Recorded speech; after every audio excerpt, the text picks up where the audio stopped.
I told you, this thing is bigger than Nino Brown, and I got a list of proof. Order. If I'm going down, Order in I'm the taking a court. whole lot of I people said with me. order in the court. Am I my brother's keeper? Yes, I am. Am I my brother's keeper? Yes, I am. Am I my brother's keeper?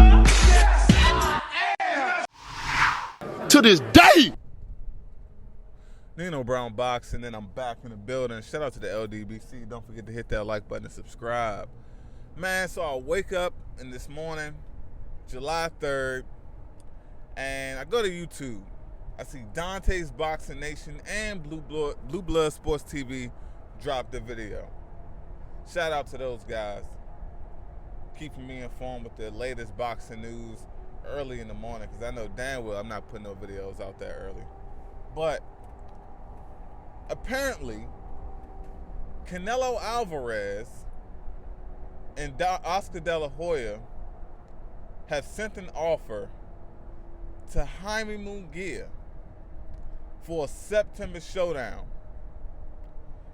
Ain't this some bullshit? See, this is some bullshit for so many reasons. And I'm going to speak on those reasons, but this shit just ridiculous. Okay, guys, we already know. The number one reason is the Jamal Charlo fight. All the bullshit with the WBC, all the ducking and dodging of Jamal Charlo at 154, now at 160. Then, we thought Canelo was moving up to 168 to face someone. Nope, didn't happen. We thought Canelo was going to face Sergey Kovalev at 175, but apparently it was a low ball offer. Nope, didn't happen. Didn't happen at all.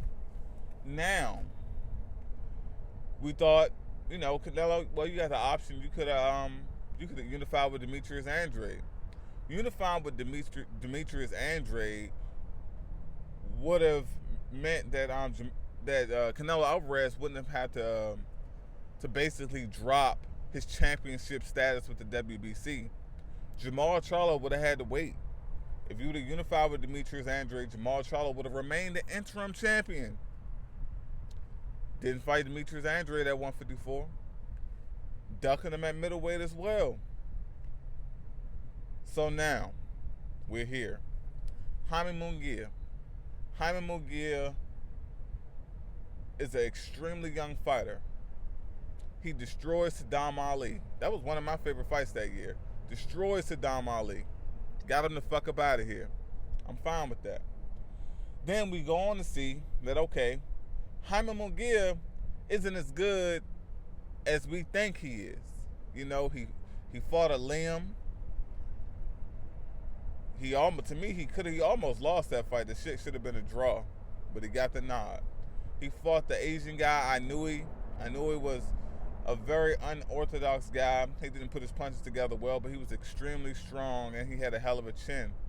Jaime Munguia didn't look his best against him. And I know Jaime Munguia had more fights recently, but I really haven't been checking for any of the DAZN fights.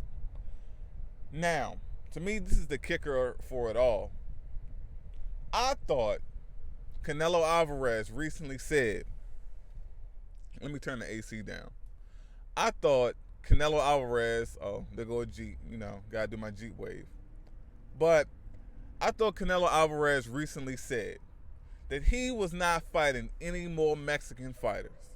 So not only he's a ducker, and not only they lowballed their opponents, but now you're going against your word that you're not facing any more Mexican fighters, Canelo Alvarez.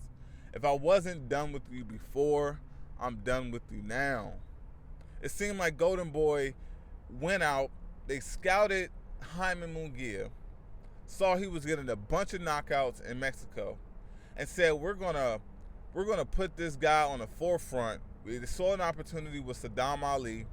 We're gonna put this guy on the forefront, and we're gonna say, okay, he will be our bailout plan for Canelo down the line when we're in a position that we have to face a tough black fighter and we don't want to. We'll try to throw him off our trails and say we're going to fight Sergey Kovalev, but we're going to send Kovalev a low ball offer, not acting like Sergey Kovalev is not a two-time light heavyweight champion. We're going to send Kovalev a low ball offer and then go back and fight a 154 pounder. Yes, I understand that Jaime Munguia is a big guy, but when Jaime Munguia stepped up in competition at 154, those knockouts stopped. When he goes up to 160, mind you, hold on, Jaime Munguia didn't even fight any of the top guys at 154.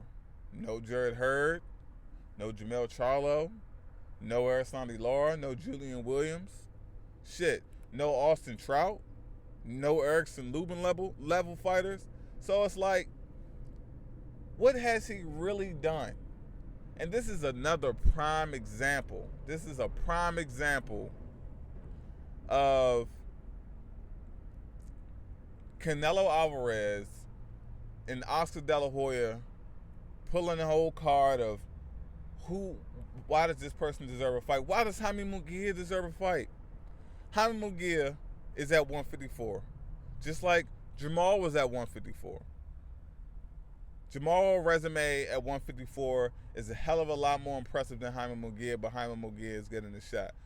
And Jaime Munguia is the Mexican fighter that Canelo said that he wasn't going to fight anymore. Like, all of this, guys, is just absolute bullshit. Like, I truly believe Jaime Munguia was just simply built up as a contingency plan to be destroyed when it was convenient. It's really that simple, and it's very unfortunate. I kind of feel sorry for Jaime Munguia because it's bullshit. Like, the kid is extremely young, and he has a lot of time to grow and be groomed into a pretty damn good fighter. But he's going to get his head knocked off by Canelo Alvarez if the fight comes to fruition. He's going to get his head knocked off, and that sucks, man. It really sucks for the kid. So, to anyone out there screaming, what has an opponent done to deserve a fight with Canelo Alvarez? Well, this is very clear. You don't have to do shit. You just have to be an opponent that's not extremely dangerous. And you know what else, man? The WBO, if anything, if Jaime Munguia was going to fight anyone, he should be facing Demetrius Andrade. Because last time I checked, the WBO champion from the lower weight class, when he moves up to the new weight class, he instantly becomes the mandatory. So WBO, my question to you is, why aren't you forcing Jaime Munguia to face Demetrius Andrade if he's going to move up to 160?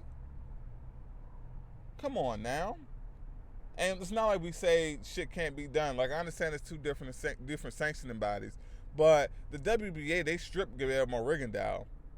Now, the WBO has it written in their rules, like, the guy moving up from their WBO weight class that holds the belt, he becomes a mandatory. If Jaime Munguia is moving up to 160, guess what, Jaime? You're the mandatory for Demetrius Andrade, not Canelo Alvarez. We all know you're going to lose, and then you're going to try to go back and fight some more bombs at 154. You already had a tough fight with a Liam before, so maybe you fight a lower tier Liam. We know you're not going to fight anyone at the top notch of 154 after you take this L. And Canelo Alvarez is just, I'm trying to figure out, man, what the hell are you doing? Well, we know what you're doing. You're ducking. We know you're ducking. But damn, like, you couldn't even keep the loyalty that you had to your Mexican people. You said you weren't going to fight any Mexican fighter. And some people took issue with that. I'm like, all right, fuck it. I can ride with that. Because if a black fighter said that he wasn't going to fight any more black fighters, he was going to just go whoop on everybody else's ass. It is what it is. But damn, Canelo, a year couldn't even go by. A full year couldn't even go by. And, like, sprinkle on the fact that you failed drug tests. It's like, Canelo, what the hell is going on? All I got to say is this shit is absolutely ridiculous. Now, the Zone, I don't even know what to say about them, because it seems like they just handing out money and they're operating their business in the red. So it is what it is, man. I just wanted to speak on that. Dante Boxing Nation and Blue Blood Sports TV, they broke the news to me early this morning, and We'll see what happens, guys. It's Nino Brown Boxing. Shout out to the LDBC, and I'm out.